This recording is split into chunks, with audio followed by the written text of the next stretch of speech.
Welcome to the Zen Game, where we go inside the minds of college quarterbacks. I'm here with both Diego Pavia and Eli Stowers from Vanderbilt. Recently both transferred from New Mexico State, coming off a very successful season together. And while one is playing quarterback and one is playing tight end now, you both came in to college playing the quarterback position. So both know it very well and excited to dive in and talk to you guys about the massive risk you're taking jumping up to Vanderbilt in the SEC. Mm-hmm. Yeah. Appreciate you having us. And I'll start with you, Eli. You started your college journey playing the quarterback position. I got to watch the spring game from Texas A&M in my prep here, where a lot of people thought even that first year as a true freshman, you came into spring early, and they thought, hey, you're going to possibly be the starting quarterback right out of the gates there, which is pretty high expectations, pretty decorated career in Texas. Where was it in your journey where you realized you were going to make the transition and use your physical gifts in a different way?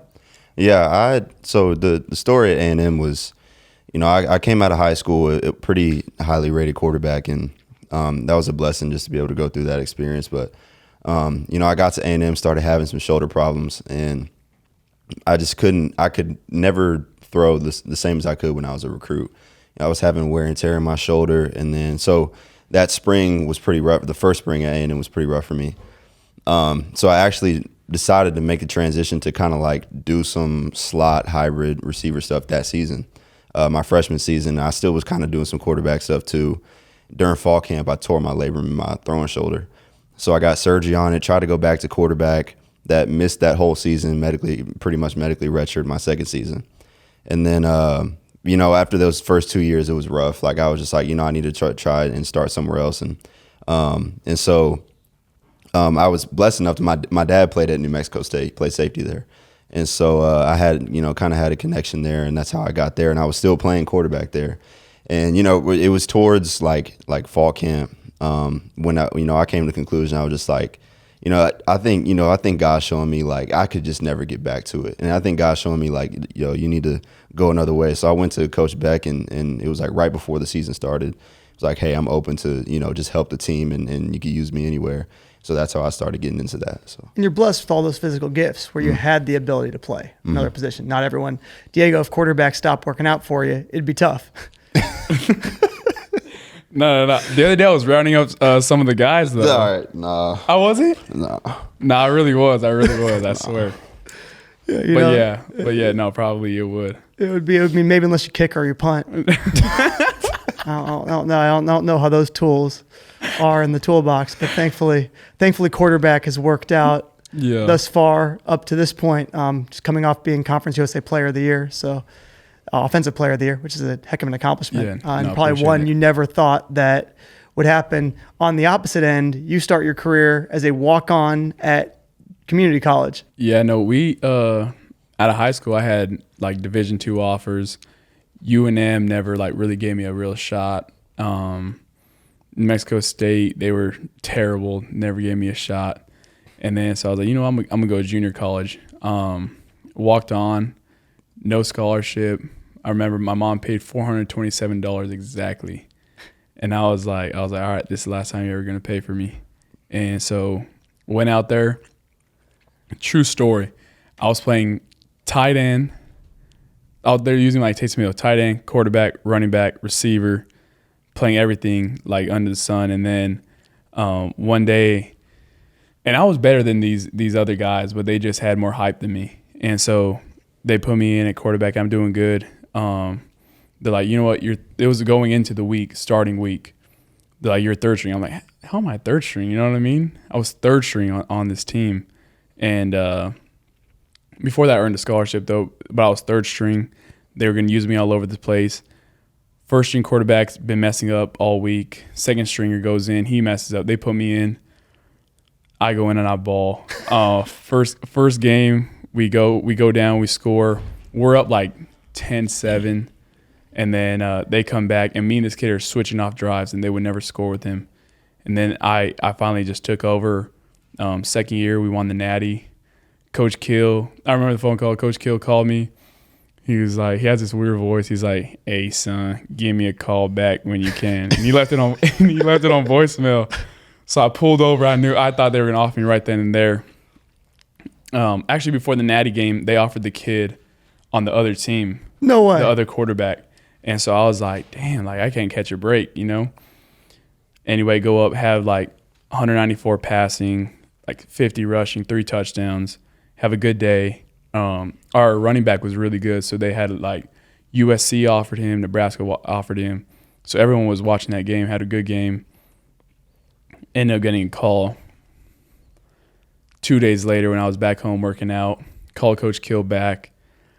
He's like, hey son, we're going to offer you full scholarship. We'll see you down here. And it was like late. So like I had to get down there. I think I had like a week to decide whether I was going to Jackson State or New Mexico State. Jackson State at the time had Dion and Shadur Sanders, and they were like, you're not playing over my son, So I was like, I'm going to New Mexico State. In and out the starting lineup first year. We're 1-5. We're down at halftime against UMass. They put me back in, and ever since then, like, I just never looked back. Started 1-5, but still made a bowl game. Yeah. The hype train kind of started for you in that bowl game, actually, because that was kind of the first time that you were able to get national exposure because all eyes were on you that day. Yeah, the Liberty game, we were like 28-point underdogs? Yeah. Like 28, 29-point underdogs. We went in there and blew them out 49 to like 7. Yeah, I think that one's the one that probably put you on the map for real. Yeah. Because you had like 6 touchdowns or something like that? Yeah, it's 3 rushing, 3 passing, and like 350 total. Kind of what was the mindset going in? Do you remember that day? Because they're a highly touted team. Yeah, I remember that. I remember after UMass, I think we played Mizzou or someone like that. We were trying to catch a flow, didn't really have anything, and then it was like I was like, I ain't got nothing to lose, you know what I mean? Like, I'm going to just go out there, do what I do, and just play football how I played when I was a little kid. And, like, I would bust all the time. I would forget motions. I would forget the routes on the outside. And then it just started all kind of clicking. Then I was able to play fast. And Coach Beck made it simple for me, too, that day. And he was just like,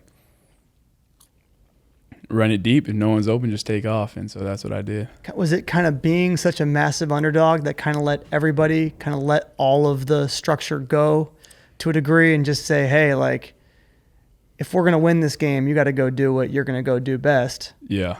No one was tense, but they knew this was like, if we wanted a bowl game, it was a must win. You know what I mean? So it was just, we had to win that game. Mizzou was tough.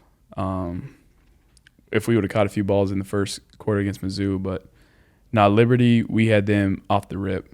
It was cooked, and then they got us back twice though. So shout out to them. A heck of a football team, and were last year. Oh, yeah. Also, Eli, were you in the quarterback room at that point when Diego had the breakout?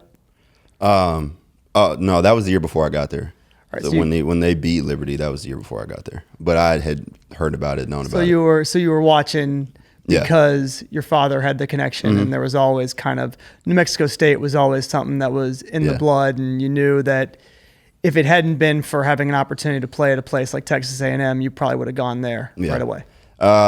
I don't know if I would have gone there right out of high school, but like when I got in the transfer portal, I knew I was going there. You got the chance to probably fulfill a dream to some degree, where you kind of wake up in a household and you see jerseys and you see photos. It had to be something really special the first time that you put that jersey on. Yeah, it was a cool opportunity for sure. Like, because my dad is he's one of the biggest role models in my life, and so and it kind of worked out in a way to where God.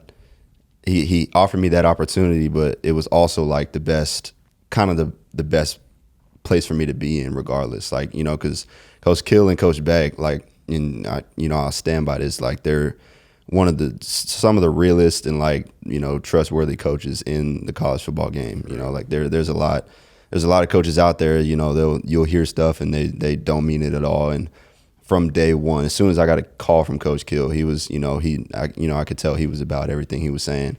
And, I went in and I wasn't necessarily performing at quarterback like I used to be able to. And so, but they still, like, you could tell that they loved me as a kid and as a player, and they were going to try to help me out. And so that's why it worked out in a way to where, yes, it was like I was fulfilling a legacy for my dad, but also like, I got put in a situation where the coaches and that whole situation, the team, the family we had there was amazing. So Was your connection able to be built in the quarterback room that now is so strong that you're now transferring together to Vanderbilt? I would say like, because when we first got there, like we were competing. Like I was going there like I'm going to take his job, and I think in a way like that kind of made us like form a bond a little bit, and like and throughout the rest of the season, like when I moved to tight end and stuff, and I think that helped us with the connection, because I was pretty much in the quarterback room the whole season. I was playing different positions, but they would still use me at quarterback sometimes, and so I had to stay in that quarterback room. And me and D would be in the quarterback room with Coach Beck, and we'd be talking about stuff, and it kind of helped us with that connection. So when we figured out how much of a freak Eli was, it was like, feed this kid the ball. He started playing. When did you start playing in? Like 7th game? It was 6th game, yeah. When I first started playing, yeah. We went through 3 games. Through those 3 games, he had like we called him incentive Eli. He had 100 yards every game. Bro. It was like 9, 12, 7. Nah. I wasn't going off like that, but it was like it was good. It was cool though, like just being able to have the opportunity. So, and you talk about God putting you in that position. Once you got in and you started playing that well without tons of prep, like to your exact point, you were a quarterback starting the season, so you weren't even going through the fall, let alone the spring, preparing to play at tight end. Was it obvious to you why you were put in that position once it happened? Because now you're positioned for really big things. Yeah. Like I said, like it's crazy how God works in people's lives, and because if you would have told me, like, because I've been playing football since 1st grade, tackle football. My dad was coaching me. I've been playing quarterback since the 1st grade. Like that's all I knew was quarterback. And if you would have told me like even a couple years ago that I'd be playing like tight end at a different SEC school right now, I wouldn't have believed you. There's no shot. Like, I'm a quarterback through and through. But ultimately, like when I finally got to the point where I'd humbled myself and I was like, just listen to what God's trying to show you. Like I can't be more thankful and grateful for just the situation I'm in. So. And Diego, do you feel your game go to another level having a guy like Eli out there that you could throw to? Because that's just a mismatch when you get a player like that in your team. Against UTEP is when I really realized there was a difference between like in athleticism between Eli and all these other kids in Conference USA. Even now, like he was at New Mexico State, all our coaching staff comes, I come, Blaze comes. We have like 2 running backs come, and I'm like, bro, I picked up my phone, I was like, Eli, bro, you gotta come, bro. You gotta go. And in the spring, Vandy wasn't. I was like, holy shit, this is worse than my JUCO team. And I was like, oh my god, I'm not gonna get out here stranded by myself in Nashville. You know what I mean? So I was like, I was calling Eli. Nah, he's gassing. It wasn't that bad. That's a pretty intensive. I came and watched it. That's a pretty intensive level of honesty to say that the team at point of arrival was worse than your junior college roster. It was at points there was all. I don't mean to take this wrong way. All white receivers on the field. I'm looking left, looking right. They don't look too good. Then they're like, all right, Eli's coming on a visit. Could I stop smiling at Top Goal? No, he was, yeah. I was like, oh my God, this kid's coming. So it was just like we got some plays for Eli to touch the ball, so he'll touch it a lot. I know what he can do with this, so I feel like even just having him for a spring at tight end is just so helpful because I learned what he really likes at tight end, and then I could put the ball anywhere and he's gonna go snag it. I mean, I put the ball, I swear to goodness, 13 feet in the air, and he snagged it the other day, and it was like, oh my gosh, like there's no incompletion with him, so he's gonna get fed for sure. And the game translates well to the SEC, obviously. This is something, your measurables are something that can carry over very easily, and you're put in a position to be able to win one-on-one against anybody. Whether it's going to be a defensive back, you're going to be much larger. If it's a linebacker, you're going to be much faster. So right. Even at this level, that translates. Is it a big jump that you're excited about playing tight end now? You kind of get to come in Conference USA, get your feet wet, but now you're being thrown right into the Lions. Yeah, I think I'm excited for it, because this is like, you know, for a long time, like I just kind of was like just stuck. Like I was trying to work my way back into quarterback. I couldn't get my shoulder right. And it's like finally, like I had a season under my belt at tight end, and then I had a spring at New Mexico State, and then I'll have a summer and a fall here where I'm truly playing tight end, and I'm working on my craft and doing that, like, you know, running routes and blocking and catching the ball and stuff.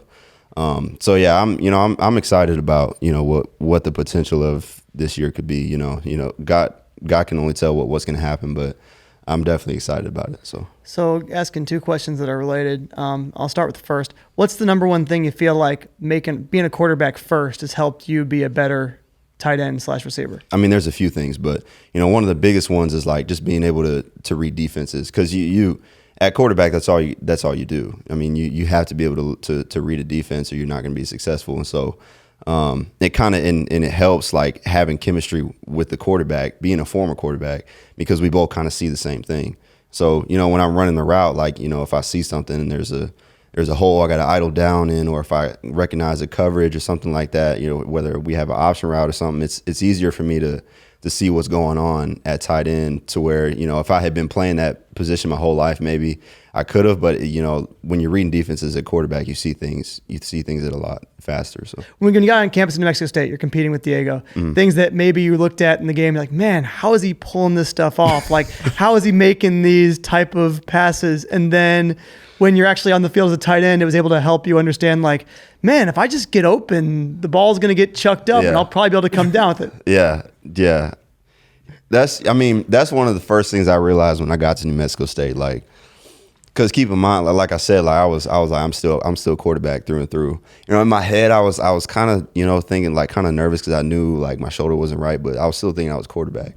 And I got there, and I meet him, and, like, just this, you know, it's however tall, you know, Hispanic kid at Albuquerque, New Mexico. I'm like, I'm gonna beat this kid out 100%. And so, but then I meet him, and it's like, bro, this kid's like, he's wired a little differently, you know. Like I haven't been around many kids to where it's like, I mean, like, just little things. I don't even know if you did this on purpose, but just little things, like when we would break, we would warm up, and then he'd bring the whole team up, we'd break, and you'd have to run to your first whatever you were doing. I'd be running at a pace trying to be the first one there. I'd be in the front. All of a sudden, I see Diego full sprinting to beat me there, just to beat me to the freaking drill. I'm like, all right, bro, like, you know. And it got to the point where I was like, yeah, this is gonna be tough for me to do it. And but yeah, like you said, like, I started seeing him, like, you know, make plays, and truly, like, that's just what he is. He's a playmaker, you know. Like, he finds a way to get positive yards and make you know, positive plays out of bad ones when people mess up. And so, like you said, like, I just realized, like, I just got to do my job, and, you know, he'll find a way to get it there. But most of the stuff that you do, I feel like, can't be that scripted. I mean, yeah, you watch the tape and you're like, I mean, you draw the plays up to the best of your ability, but you just have fun out there, it looks like. Yeah. It's I like to think I think a little bit different. You know what I mean? When I was really, really young, I used to play running back, and, like, I was taught, like, by my brother, you know, like, these guys in front, the D line now, but he was like, these guys are too slow to catch you. The guys in the second are too slow to catch you. And when I was playing when I was really little, I popped a hernia. And so, like, that slowed me down. And I swear, if I never popped a hernia, I'd be faster than you. I swear, bro. I swear. I was so fast as a little kid. That, bro. And but, like, yeah, that happens. So, like, if a D lineman ever sacks me, it's my fault, no matter what. And so that's how I look at it. And then just escaping the pocket, I feel like that's when I'm best. When you played Missouri, because that's kind of like your first taste of SEC football, I have to imagine. What did that preview kind of let you know as you're now prepping to play in the SEC for a full schedule? Well, when we first played, actually, Wisconsin, they beat the dog piss out of us bad. And it was like, oh my gosh, like, this is just different. But keep in mind, our team was, like, terrible. We were 1-4, and they just beat us out. And then we go to Mizzou, and we start marching the ball. And it's like, okay, this is different. We get 2 first downs back to back, get a third first down. We're on, like, the 50-yard line. I remember this true freshman, Jonathan Brady. He's at Cal now. Threw him a slant, drops it. He would have took it to the crib. He would have split the safety. They get so fast. He would split the safeties and took it to the crib. Go on 4th down. We go for it. Our running back drops the ball out of the backfield, and then they just kind of took over. But they ran. Really, it was more. They were bigger, longer, and then they had more, like a little bit more speed than our first year at New Mexico State. But it's nothing different. All coverages are the same. You either get to cover 2, you either get to cover 4, you either run man. But they had some good players. They had that corner that was really good. I think he went off to the league though, but they got Brady Cook and Luther Burden, so we'll be ready for game 4. Kind of going back to the transfer portal journey, you had a heck of a season. Both of you guys did, and you had a lot of success. How was the news with Coach Kill a major part of that when he kind of decided at the end of the year that he was going to step aside and call it a day? Yeah, when he did that day, I entered the portal, just because I knew the type of guy Coach Kill was. I knew Coach Beck was out. Everyone was out. There was every coach leaving, so everyone hitting the transfer portal as well. So I thought it was best interest for me to leave. And when I left Nevada, I committed to Nevada out of the transfer portal, and I was with them. Coach Choate is a really good guy. Like, he reminds me of Coach Kill, reminds me of how he does business, down to earth, really good dude, and I really wanted to play for him. And then while I was at Nevada on my visit, my second day, and I was going to stay there 3 days at Nevada. Coach Kill calls me, and I told Coach Beck, because Coach Beck is here at Vandy, and they were still recruiting me, but I had to graduate. I had to go back to New Mexico State and graduate before I could go to Vandy because of the school here. But Coach Beck is like, I called him. I'm like, hey, I'm committing to Nevada. Like, thank you for what you did for me. Like, I'm committed to Nevada. And he's like, no. Like, don't do it yet. Don't do it yet. I'm going to have someone call you. Coach Kill calls me later that night. And if you ever hear Coach Kill tell you, like, what are you doing, son?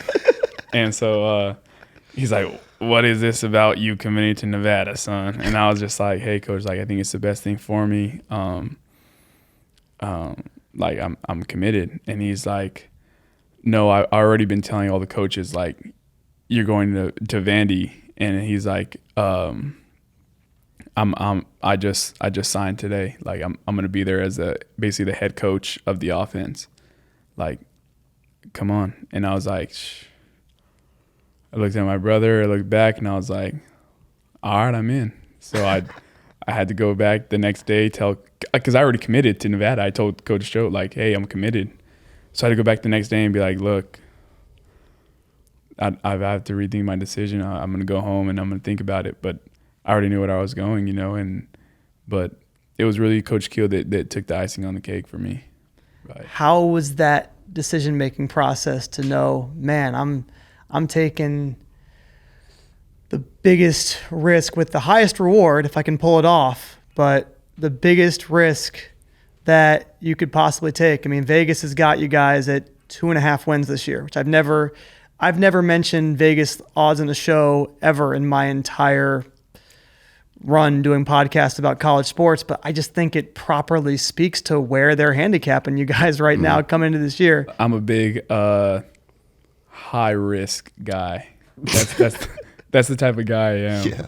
At New Mexico State though, but at New Mexico State, in all honesty, we were the worst team in the country, like the worst team in the country, and we found a way to win. I think it's just changing the mindset of the players that are here, and I think we've done a great job of that.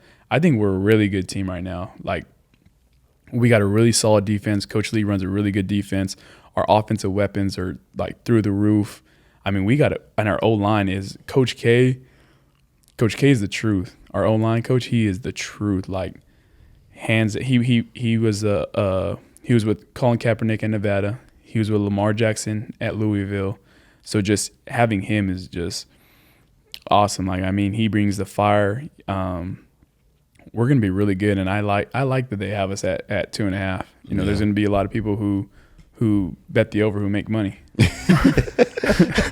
That's it's going to be easy money in your guys' eyes. And I'd hope so. Right. If you didn't think that 2.5 wins was a bad line, this would be a really disappointing interview to be sitting in without any doubt. And how has the wide receiver room transformed? You came, were you in the portal, Eli, right away when all the rest of the guys did, or was it a harder decision for you because you have family ties there, and this is a place where you get to fulfill a family dream, I'm sure, of getting to put that jersey on, and then you're just starting to take off. Yeah. No, I didn't leave in the winter. I stayed through the winter, through the spring. And, I really did have intentions on staying. I had such a great time at, just like the transition from A&M to New Mexico State was such night and day for me. A&M, I was in a really bad spot. Like I was some of the worst times of my life. And then I get to New Mexico State and, we have a bond there. There's a team that loves each other. We all play for each other. It wasn't even really that we had a good season. It's just that, that I felt like, I was part of a family. Also, the fact that my dad played there, that meant a lot to him, which means a lot to me too. So, but ultimately, like I went through the winter and the spring, and I had some talks with my family, and it was a lot of prayer and everything. But it's just like I just felt like I need to be able to show that I can do it at a higher level. In Conference USA is, they, don't get me wrong, there's some ballers in that conference. Like, there's some, I think it's kind of looked down upon a little bit, but there's some ballers in that conference. But, it's just the hype around being Power 5 nowadays is just, it's a bigger deal than what most people think. And so, and I wasn't even really, thinking like, if I get in the portal, I'm going to, just go wherever. Like I knew who I trusted. And I knew like if I was going to get in the portal, like I was going to try to come over here to Vanderbilt with Coach Kill and Coach Beck. And then when I finally got to be able to even talk to Coach Lee, the head coach, when I got in the portal, it just kind of made it even more clear to me, like, that's where I need to be at. So, yeah, you had a lot of familiarity. For any New Mexico State fans that are watching this show, if you could kind of give a glimpse of the future of what fans can be excited about in this next chapter because you were there during the spring. The New Mexico State team is gonna look a lot different than last year because there was so much turnover. I mean, like the pretty much the whole defensive staff left. A lot of the offensive coaches left too, and a lot of the players left. But I was there in the spring. And I don't know the players that they got after the spring, but I was there in the spring and I saw what they got in the spring. And I think they do have something that they should be able to look forward to this year and be excited about. It's going to be whether they can. I mean, last year was kind of an anomaly. Like, that was kind of crazy what we did. But I think for sure that they have something that they can be excited about and look forward to this season. So. That's good. I'm sure it's good for them to hear that they're in good hands. Oh, I don't yeah, think for your sure. decision had anything to do with the quality of team that was on the field there. It was more just, yeah, like you said, once you prayed on it, you tuned into yourself. You had to finish the year at New Mexico State. You have all these connections at Vanderbilt. You got a chance to go to the SEC. Was it obvious in your mind the second that you entered the portal that Vanderbilt was going to be the destination? Yeah, I think that's where I wanted to go. And this is just because of lessons that I learned since I've been coming out of high school and being in college. Like, you got to be somewhere where you trust the people. And like I said, like Coach Kill and Coach Beck, and I only knew them at the time. Obviously, I didn't know Coach Lee, our head coach, but Coach Bill and Coach Kill and Coach Beck, I knew like for a fact, like I can trust these dudes. They're the realest dudes, realest coaches that I've been around since I've been in college. And like I said, when I talked to Coach Lee, I was like, he's on the same boat. I can tell that he's genuine. He cares about the players. Like he wants us to succeed, like more than Dana or anybody in the world, in the country, whatever. Like he's gonna do whatever it takes for us to be successful. And so yeah, it sold it to me right away. So you come in after the spring, give a major boost. It sounds like, Diego, you were elated that you're going to have that weapon back. How'd the rest of the team come together on offense? You mentioned when you got there it was, this is looking rough around me, but now it sounds like you're a little bit more excited than you were when you first showed up. Yeah, no, we got well, obviously getting Eli was a big help, and then just weapons on the outside. You know, we got Lowick, Wiley. These are just the guys who transferred in. You know, Jamani at running back. You know, and then just having a group of O-linemen come in as well. And then when you create competition, it boosts everyone else. So everyone else got even higher their game. So now it's just like the 1s, 2s, and 3s all look like the 1s, you know what I mean? So now everyone's looking good. And that just, you know, brings competition to the highest, and that's how you win. And like at New Mexico State, it was the same thing. The 1s, 2s, 3s all look on offense. We look good, you know what I mean? And so like when that happens, I mean, everyone's game lifts up, and then practice becomes, you know, practice is hard, and then the games become easy. And then that's how we were winning football games in New Mexico State. And we look same thing in here, you know, we're looking good. So is there one person that you could pinpoint that when the competition came in, all of a sudden by the time the spring was over, this is looking like a completely different player than the version you showed up when you were arriving? Junior Sherrill. He was in the spring. It was kind of like lackadaisical. You know, he would drop ball. Now he's like, Junior Sherrill is that guy. You know what I mean? Like crispy routes, doesn't mess up. Oh, 1-on-1. Oh, that's him. You know what I mean? And he's just like, you can move him anywhere, inside, outside, and like he's a one-on-one matchup, you know, that you could go to. And so it was really kind of more of maybe the reason the team looked so bad upon showing up was because everyone was kind of discouraged from the previous results. But the guys who stayed, you get a new offensive staff in place, and all of a sudden the competition's able to help them realize, hey, I can flourish at a level maybe I'd forgotten that I was capable of. Right, yeah. No, those guys are talented. Like everyone's talented. They all got their own thing. Like Q Skinner, he's big, strong receiver, goes up and gets it. But in the spring, it was just like everyone's kind of confidence was down. And once it's just a confidence boost that, you know, you have everyone out there, you know you could do it. And then once we bring all the tools together, game one is going to be, we're going to have some fun. You guys are ready for VodTech? Oh yeah, for sure. And I think that like it just a lot of it had to do with like because Vanderbilt was the same way. Like they had a lot of turnover.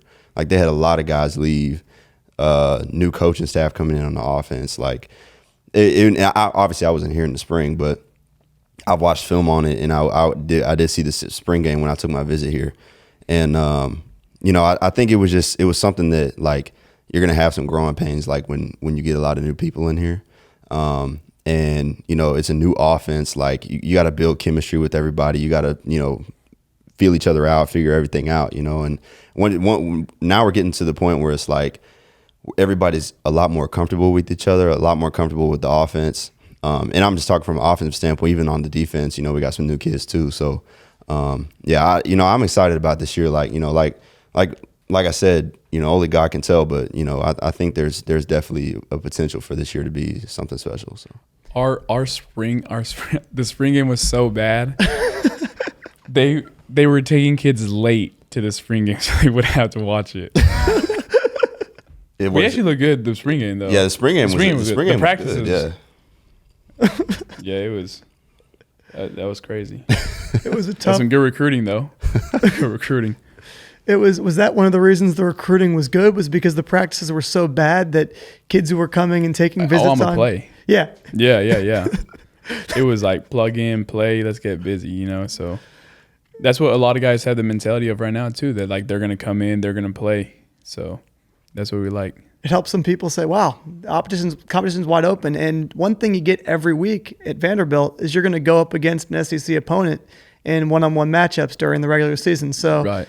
If it goes well for you, NFL is going to come calling because these are all the most elite matchups that you can get in. And that's the tape. Right. I mean, for Eli, for you, that's going to be all year when you're going up against these linebackers, defensive backs. That's the best tape that you can possibly get in your hopes of going to the NFL. You're going to have first, second round picks every week on the other side of the defense where a person evaluator could say, wow, I really like what you did there. And if you have a week in week 3, week 4, where maybe in the Conference USA, you get that out of conference matchup. Right. And if you mess up in that one game, that's something that can completely down your NFL prospects. Whereas in the SEC, you maybe have a tough week 4, but by week 7, you get to go into the tape, you get to go look at with your position coach and say, hey, I could do this different. I could do that different. And by week 7, 8, 9, you're doing it differently against top-rated players. Then an NFL team can say, oh, I see that wasn't working well early in the season, but later in the season that got figured out here, here, and here. So I think that's probably what you look at to a degree, although you were already comfortable. But for a lot of the people coming in, they're saying, man, I can play. And if I play and I get this thing right by week 10, week 11, teams are going to notice. Sky's the limit. Yep. Yeah, like I mean, that's one of the coolest things. Like, you know, I think about our situation, like just at Vanderbilt, like, you know, we talked about like the line being 2.5 and stuff. It's like, I mean, we got nothing to lose this year. Like, I mean, we got like a bunch of kids that are hungry, that love the fact that we're competing against the best competition every week. And, you know, that putting that, like, that's how it was in New Mexico State. I mean, there was a bunch of kids that had been on that losing side and had been called one of the worst teams in college football all the time. And there was a lot of kids that they brought in that were hungry and just wanted to compete. And now it's at even the highest level. And there's a lot of stakes on the line every single week when you're playing against teams like that. And when you put all that together, it can make for something special. So you have the ingredients. Was something in the Liberty game that you learned when you were favored to lose by 28 points? You mentioned that now you can carry over into this opener against Virginia Tech at home, where I doubt it's a 28-point spread, but I think that it'll probably be a liberal spread in that opening game against Tech. They have it, don't they? It's like 15 or something like that. Yeah, I haven't seen it. Yeah. It's actually, it was probably out. I hadn't looked at it. Yeah, I haven't seen it yet, but yeah, I would even say like, because I wasn't on the team that year when they beat Liberty, but like last year when we played Auburn, it was the same way. Like, we had a pretty good head of steam going into that game, but they still were like, is New Mexico State playing Auburn? Well, the line was something crazy just like that, right? It was like 28 or something like that. And that's why I said, like, when you get a lot of kids that are hungry and they form a brotherhood and a bond, and you get them in contact with coaches that are really good and care about the players, like, something special that can happen. And that's what happened last year when we played Auburn. Like, we went in and they kind of doubted us, like, this is a walk in the park game, and then we ended up beating them by like 3 touchdowns. And that was like one of the coolest experiences that I've had, and praise God that I was a part of that. Like, it was, and I just go that to say, like, those ingredients is what made that happen last year, and I see that with us this year. So, what was it like? Well, like you said, like, it don't matter what team you are. I mean, I remember Western Illinois being in the game with us and New Mexico State last year for a little bit. For a little bit, you know what I mean? It's like, oh shit, you got to score, like you got to score this drive, and so it's anybody's given Saturday, and same thing on Sundays too. Anyone can beat anyone. It don't matter if you're the best team, the worst team. So I don't even believe in spreads. I don't look at that stuff. But that Auburn game was, I pulled my hamstring before at Western Kentucky, first quarter of the game, played through it. Next game, I'm not even, they're like, well, Coach Keel's so old school. He's like, you're playing regardless, you know what I mean? Like, he don't care. And so I'm the same way. So, I just did my exercises, practice like maybe Thursday, did a walkthrough, went over there and it was like no one believed in us but ourselves. Like, our defense was so good, and someone who instilled confidence in everyone was Andre Selden. He was just like, he was different. It was just, he brought the mindset. He was from Michigan, and so he brought the mindset of, like, he don't care who it is, he's just gonna ball. And so, like, that's how I was too. I was just like, I don't care, who we're playing. I'm just gonna play how I like to play. And so we went out there. We scored first drive. Score first drive, made a couple plays, and then second drive we marched all the way down again. And so I actually I costed us on that one because I got a what is it? That penalty against that corner. I slammed the corner. Yeah, it was a popular video. Yeah. Yeah, so I got some like roughing stuff. So that happened, pushed us back. Cool for the brand though. You're tough. The memes after that, bro. Yeah, the memes were crazy. But yeah, that happened, and then we scored the third drive. So it was just like, well, like this team ain't nothing like like we haven't seen before. But they were a good team. We just better on that Saturday, and it's just who's better on that Saturday that you play them. So I'm a big believer in that. But I'm ready for August 31st, that Saturday. And you get to play at home. Yeah. Against Virginia Tech, and you get to show what all of the progress has amounted to. I was going to ask, do you think that the current Vanderbilt team, it'd be interesting to be playing yourself, do you think that the current Vanderbilt team beats the New Mexico State team from the end of last season right now? The roster you have right now would beat New Mexico State end of season last year. And we're like duplicated on both You're teams? duplicated. Yeah, you're duplicated. Like you get, part of the thing is you're probably a better player than the old you at that point was, but you're playing both you guys are on both rosters, or any of the dual players are on both rosters. That's hard for me to say because we haven't played anybody yet. Because our team last year, New Mexico State, we kind of proved ourselves. We showed that we were good. We had some we had some ballers too. But we have some ballers here too. Like we got some freaks here too. So it's like but we just haven't played anybody yet. So I don't really know how good we are yet. We'll have to see. But yeah, I don't know. That's tough. Because there were also some games last year where we looked like one of the worst teams in the country too. So it's I don't know. That is true. But we had kids like Trent Hunton, who's at Mississippi State. Yeah, he's a baller. Jordan Parker. Underrated. He's at Western Michigan. Western Michigan, yeah. If they use if Western Michigan uses Jordan Parker right, he'll win the Blittenkoff. I'm not even kidding. This kid is he's like, he was making our starters at corner look silly. Would he not? Oh, I mean, just think of his stat line last year.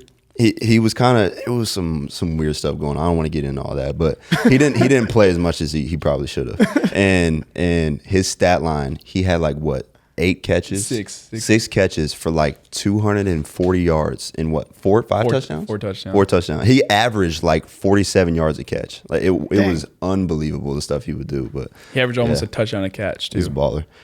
So it's a bummer on your end that you never really fully got to. And all of us were like, "Hey, play him! Play him, please!"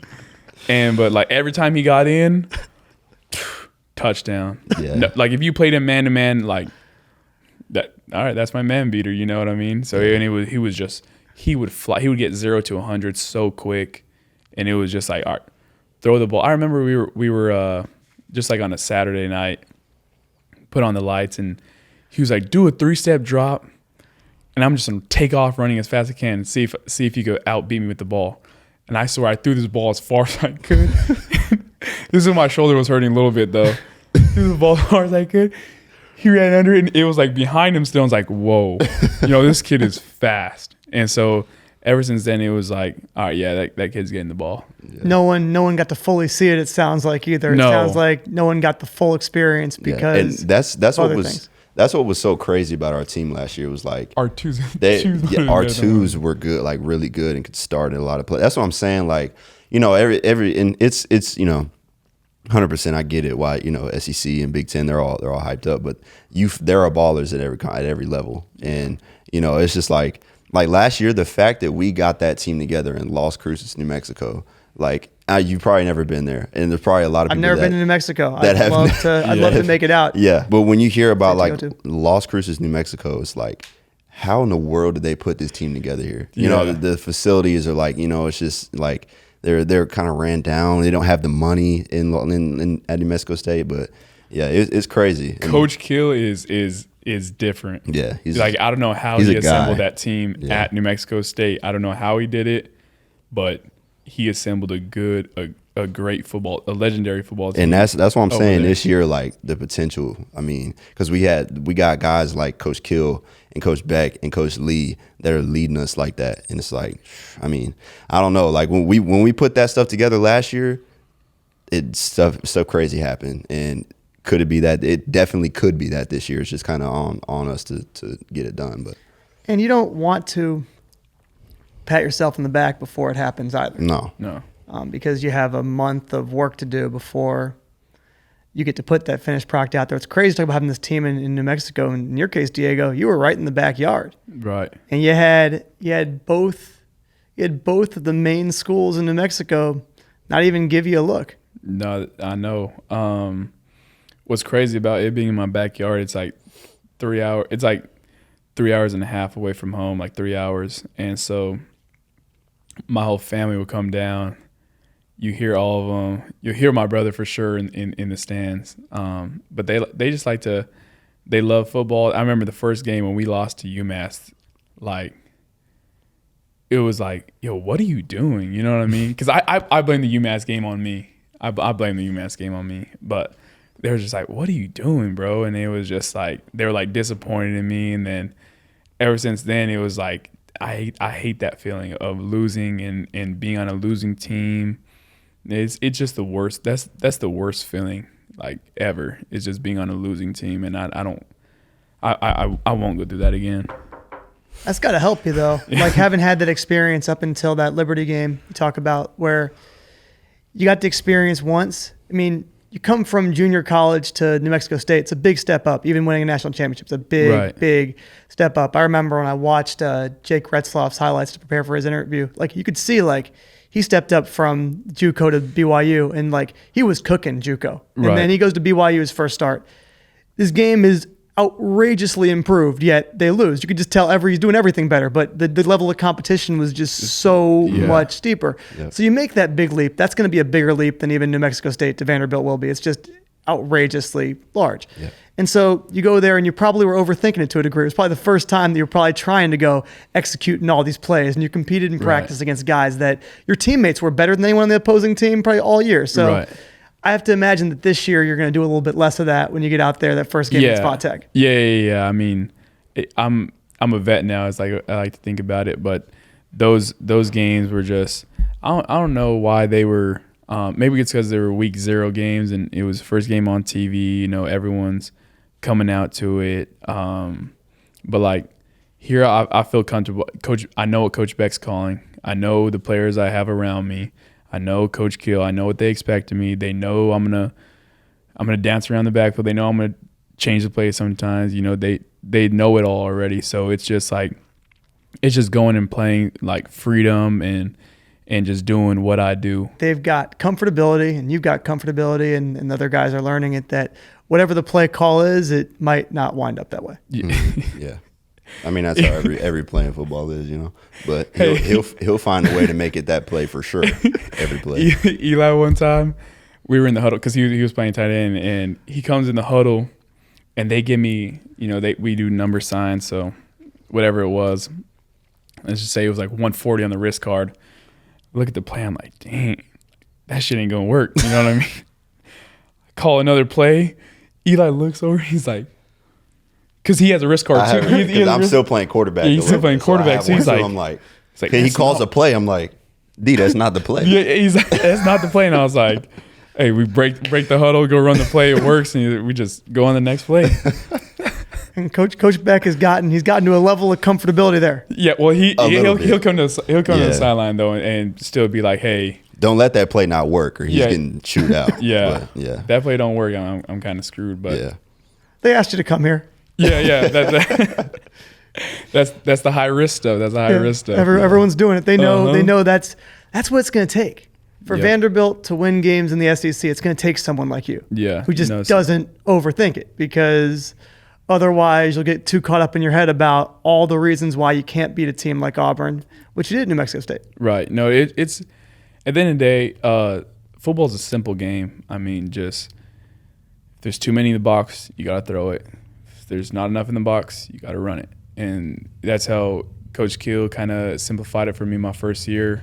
And then I just started checking things that makes my mind, you know, like if that's supposed to be my read, but I don't think I'm going to take the O-line there and read this linebacker. And then just doing simple things like that helps me be a better football player.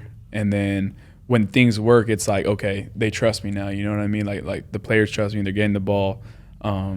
We had a lot of receivers at New Mexico State who touched the rock. So I know they all enjoy that, and then everyone deserves to see what you can do with the ball. It's an amazing thing. I'll kind of close the show. One of the things that is going to be very crucial this year is belief and faith. Right. To be able to pull off what you guys want to pull off when you want to do something that nobody expects that you're capable of. Mm-hmm. I'm sure you guys would love to see yourself in a bowl game and even greater results than that. Mm-hmm. Outside of your locker room, there probably aren't a lot of people on Vanderbilt's campus yet that even believe that that's possible. I texted my buddy who is a Vanderbilt alum about to do this interview, and first thing he said is like, ask Diego if he's got a life insurance policy this year. That was his text to me. He'll be grateful to know. Right the deadline. I got that in the interview here. But That's funny, bro. it was pretty funny. I laughed. And that's exactly why I'm excited to talk to you guys. Yeah. Because there's nothing I like more in college sports than a team that no one believes can do anything, that goes out there and shocks the world. It's what makes sports an incredible thing. So I'll let you close it kind of on either, and we can take it a few angles on just where has there been a moment in the past where you've gotten to experience that feeling of knowing that there's something greater than you that's working through you that's going to allow you to do something? Yeah. For me personally, I'm big in my faith. I'm a strong Christian, and I was raised that way, but I've kind of, figured out my own path with Christianity too. And I think that's what kind of grounds me and like gets me to the point where I can have a faith and a belief in certain things that kind of seem impossible or kind of seem impossible, like, cause the Bible says like that with God, all things are possible. And, like, and when I'm going through things like, you have to remember that, the Bible says that it's not I that lives, but Christ that lives within me. And so that, that's kind of the thing that allows me to like, and also another verse, Romans 8:28 says that for all things work together for the good of those who love him, who are called according to his purpose. And so it's like, it kind of keeps me to a point where I know that I don't have to like, worry or stress about things, because I know that regardless of what happens this year, I know that God's gonna, guide us in the way that it needs to be guided, that we need to be guided. And so, I think that's where like the foundation of all this faith and the belief, just for me personally, I understand that everybody doesn't believe that, but, just that's where that foundation is, to where I can know that like, hey, like anything is possible, like I truly believe that. And, especially with the things that God has blessed us with at this program right now, the players, the camaraderie that we already have. I mean, I just got here like 2 months ago, and I'm already close with a lot of the kids, and that wasn't even the way in New Mexico State. It took me a while to get there, and so I just think that anything is possible this year for sure. Yeah, me too. I believe I'm a Christian, how Eli is too, and just having that faith. And I feel like at New Mexico State, that's why we were a winning team as well, is just because everyone was Christian. Not everyone was Christian, but everyone believed in God. And so like it was like, you don't have to worry. Like I'm gonna take care of it regardless of what happens. And so that's why I feel like I could be so confident, is because I got a backbone to me. And so I feel like whatever I want to do, he's gonna support me. And then like it's just giving him all the praise and just doing everything to glorify him, how Eli said. And so just when that time comes, giving him the praise. And after the season, it just whatever he does, whatever is his will that'll be done on us. So yeah, for sure, just doing that. I don't think that could have been said any better. And just in our closing moments, I know you guys had a close friend pass away recently, and just want to give you guys space to say whatever you want to about that. Yeah. I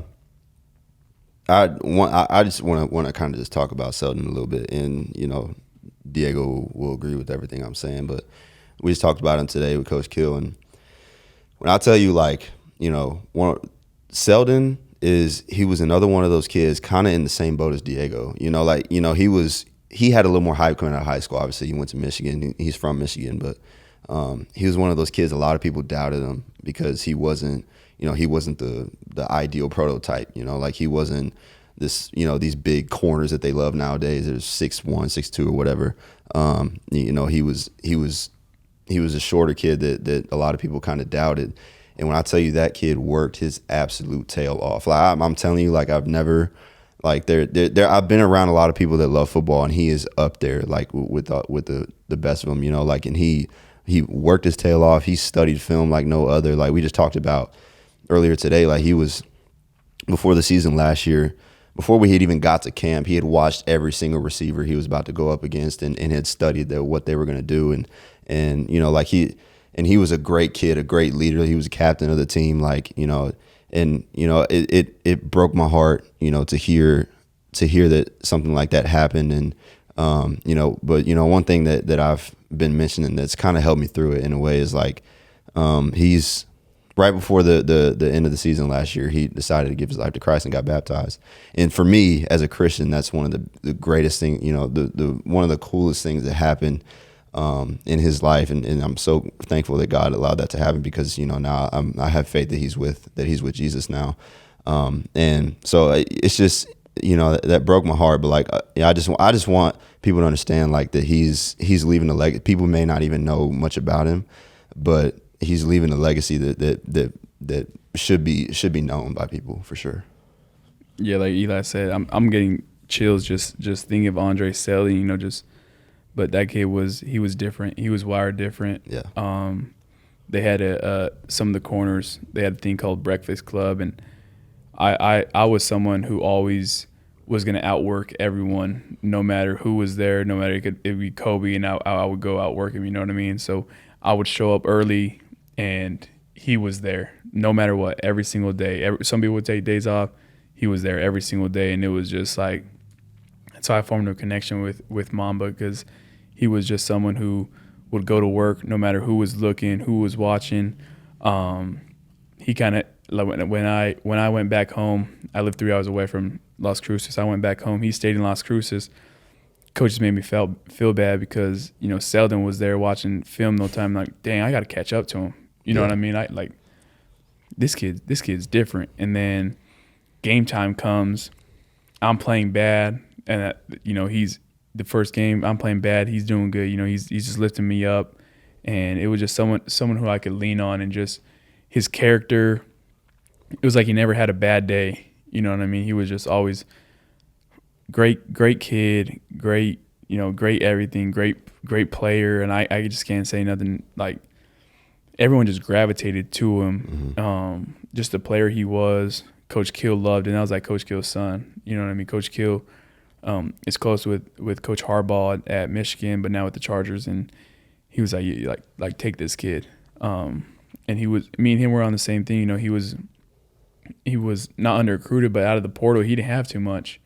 And so he came to New Mexico State. He bet on himself, and he goes to Utah State with Coach Dreiling, and that tragic incident happens, and Selden was he was different. His legacy is gonna, like Eli said, take just carry on. He's gonna be with us. I know he'll be watching over us, and God bless his soul. Yeah, and we know that Selden would want all his boys to go and ball out for him. We know that for a fact. Like, no matter whether he was hurt or whatever it was, he wanted his boys to go ball out. So we just kind of got to keep that in mind. So it's a way that you can allow his legacy to live on through what he offered you in your moments together when you're out on the field. Yeah, for sure. And it sounds like he had a massive impact both on and off for both you guys, and I'm grateful to be a part of documenting that. Yeah. So it's been awesome having you on, and I'm excited to see what you guys do this year. Yeah, no, I appreciate you. Thank you. Thank you for having us.